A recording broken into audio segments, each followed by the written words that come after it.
win, go win, go win, go win, go win, win, go win. Let's transition. Let's go to a matchup in Baltimore as the Baltimore Ravens beat the Chicago Bears 30-16 as the Ravens improved to 2-5 on the season for the Bears. Caleb Williams, he went 25 for 38. He threw for 285 passing yards, 1 interception. Rome Meduze had 7 receptions for 114 receiving yards.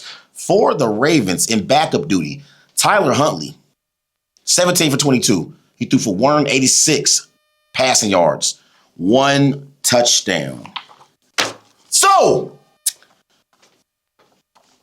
when I evaluate the matchup between the Chicago Bears and the Baltimore Ravens, my biggest takeaway from this game is through 8 weeks in the NFL season and through 7 games of the Chicago Bears season specifically, the Caleb Williams and Ben Johnson experiment has been a failure for the Chicago Bears. And the reason why I say the Caleb Williams and Ben Johnson experiment has been a failure through the first 8 weeks of the season and through these first 7 games for the Chicago Bears is because we are entering year 2 with Caleb Williams. Last year, Caleb Williams, he had 20 touchdowns, 6 interceptions, over 3,500 passing yards. But everybody in Chicago, including Caleb Williams and Bears fans and everybody in the Windy City, they blamed Matt Eberflus for Caleb Williams' struggles in his rookie season and his inconsistencies as a rookie quarterback. Everybody wanted to blame Matt Eberflus. And so the Bears, they fired Eberflus and they brought in Ben Johnson. And Ben Johnson is an offensive guru from a play calling standpoint. And he was a part of the reason why the Detroit Lions have had so much success offensively. And so everybody believes in Ben Johnson as a play caller, and they believe in his system. But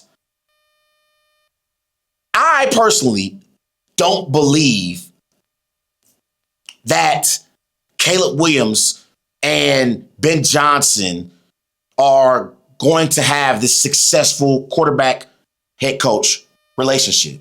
And the reason why I feel like they're not going to have a successful quarterback head coach relationship is because both Caleb Williams and Ben Johnson are completely opposites in their approach to the game.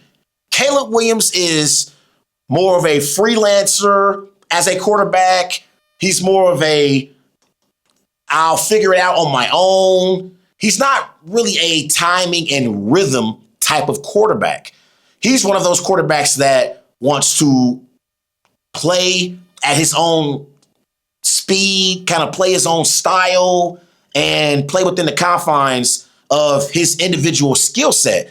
But Ben Johnson, on the other hand, as a head coach and as a play caller, he wants his quarterbacks to play with timing and rhythm. And that's not who Caleb Williams is. This is the reason why Ben Johnson has so much success with Jared Goff in Detroit. Because in Detroit, with Jared Goff is a timing and rhythm type of quarterback. He doesn't have any mobility whatsoever, and he's nowhere near as talented as Caleb Williams is. But sometimes I believe because of Caleb Williams' talent at the quarterback position as an individual player, sometimes that gets him into trouble. And that's the reason why the Bears are struggling offensively in games, specifically after the first drive. So I'm looking at the Bears and Caleb Williams this season. On opening drives in Bears games, he's completing 81% of his passes. The rest of the game, he's completing 59% of his passes. He has 0 interceptions on the opening drives for the Bears this year. The rest of the game, he has 4 interceptions. His passer rating on the opening drives for the Bears is 111.2. The rest of the game, it's 87.1. 87.1. And here are Caleb Williams' last 4 games since their win against the Cowboys. He's completing 61% of his passes, 2 touchdowns, 3 interceptions, passer rating 77.8. Bears are averaging 23 points per game. So Caleb Williams has not shown growth within this Bears offense under Ben Johnson. And it is clear that this will be a toxic marriage with the quarterback and Caleb Williams and the head coach and Ben Johnson. And it's going to take a lot of time between these two to try to figure it out. But if you look at the Ravens right now, the Bears right now, the Bears are 4-3. They are 4-3 as we head into week 9. And right now in the NFC North, the Detroit Lions and the Green Bay Packers are the 2 clear-cut favorites to win that division. The Chicago Bears are nowhere near the level of a Detroit Lions or the Green Bay Packers. And to me, they just are not a good football team. I'm looking at the Bears' schedule this year and their wins and their losses. Week 1, they lost against the Minnesota Vikings. They lost week 2 against the Lions as well. They beat the Cowboys in week 3. They beat the Raiders in week 4. And then they somehow beat Jaden Daniels and the Commanders in week 6. And they beat the Saints in week 7. But where's the signature win for the Bears? They don't have a signature win. Their best win is probably the Washington Commanders in week 6. But the Commanders have been a mess this year. They've been dealing with a lot of injuries. Jaden Daniels has been in and out of the lineup. Terry McLaurin and Deebo Samuel have been in and out of the lineup. The Washington Commanders, I believe, by the end of the season, will be a good football team. But right now, the Washington Commanders are not a good football team. So where is the signature win for the Chicago Bears? Cowboys, Raiders, Saints in week 7. So I do not believe the Bears are a good football team. And I believe that the Bears will not be contenders, not only in the NFC North, but in the NFC overall. They are not contenders. And until they can figure out a way to get Caleb Williams and Ben Johnson on the same page, they will continue to struggle to win football games. But on the other hand, let's talk about the Baltimore Ravens. Baltimore improved to 2-5 with this win. And here's John Harbaugh after the game. He said about Lamar Jackson, quote, expect him to be out there Thursday. So I expect Lamar Jackson to play week 9 in the Thursday night matchup against the Miami Dolphins. And I expect Lamar Jackson to play at an elite level. And I'm looking at the AFC North right now.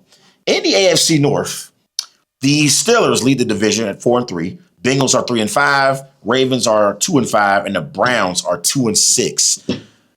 Not only was Sunday in week 8 a win for the Ravens on the field against the Bears, it was a win off the field for the Ravens because all 3 other teams in the division lost in week 8. The Browns lost to the Patriots, the Steelers lost to the Packers, and the Bengals lost to the Jets. And I was sitting there thinking, after the Ravens beat the Bears, I was thinking to myself, the AFC North, they have given Lamar Jackson Time. They've given Lamar Jackson time. And when I say time, I'm speaking on Lamar Jackson returning back to the field and leading this Baltimore Ravens football team to the AFC North title and winning the AFC North yet again. The rest of the division is a mess. I don't trust any of these other teams. And right now, if you go look at the odds, the Steelers are at plus 175 to win the division. The Bengals are at plus 500. The Browns are at plus 300. The Baltimore Ravens are a minus 105 to win the division. So not only is Lamar Jackson coming back, the Ravens right now, they are in the thick of the race in the AFC North because the Browns, Bengals, and Steelers have not separated themselves from the Ravens while the Ravens were trying to pick themselves up off of the ground. The Ravens had hit rock bottom. They had hit rock bottom in their matchup against the Rams a few weeks ago. I'm looking, trying to find a week. I think it was week 7. Might have been week 6. Week 6. The Ravens, they went up against the Rams, and the Rams, they beat the Ravens 17-3 in that game.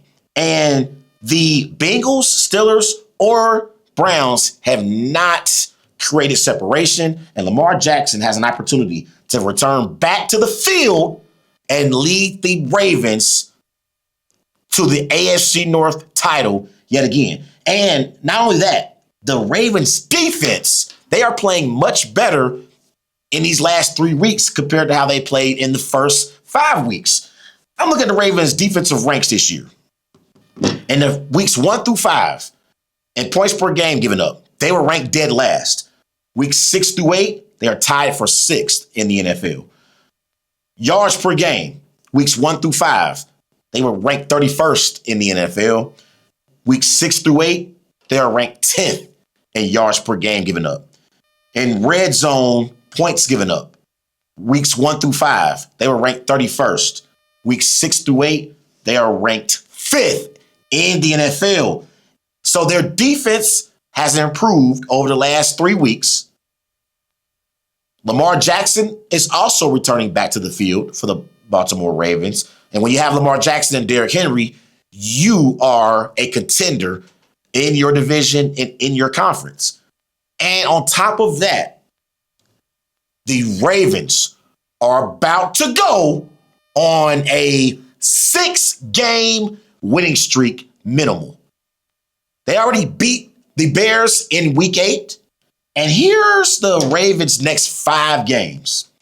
Week 9, they're in Miami against the Dolphins, who are 2-6. Week 10, they are in Minnesota against the Vikings, who are 3-4. Week 11, they are in Cleveland against the Browns, who are 2-6. Week 12, they are home against the Jets, who are 1-7. And week 13, they are in the Queen City against the Bengals, who are 3-5. So the Ravens could go on a 6-game winning streak. They go on a 6-game winning streak. And I'm looking at their schedule after that Bengals game in week 13. Week 14, they are home against the Steelers. Week 15, they are in Cincinnati to play the Bengals. And so that week 13 game is a home game. That's on Thanksgiving. So that week 13 game, pardon me, earlier I said that game was in the Queen City in Cincinnati. No, that game will be in Baltimore in week 13 on Thanksgiving. But week 14, they are home against the Steelers. And week 15, they're in Cincinnati against the Bengals. Week 16, they are home against the Patriots. That could be a tough matchup. And week 17, they are in Green Bay, which also will be a tough matchup. But when you got Lamar Jackson and Derrick Henry, you got a chance. You have a chance. And since 2020, 4 teams have made the playoffs after a 2-5 start. The Commanders in 2020, the Eagles in 2021, the Jags in 2022, and the Packers in 2023. So it's common for 2-5 teams to still make the playoffs. So I believe that the Baltimore Ravens will win the AFC North and represent the AFC North in the playoffs. And by season's end, the Baltimore Ravens will be considered a Super Bowl contender in the AFC heading into the playoffs. Those are my thoughts on Ravens and Bears.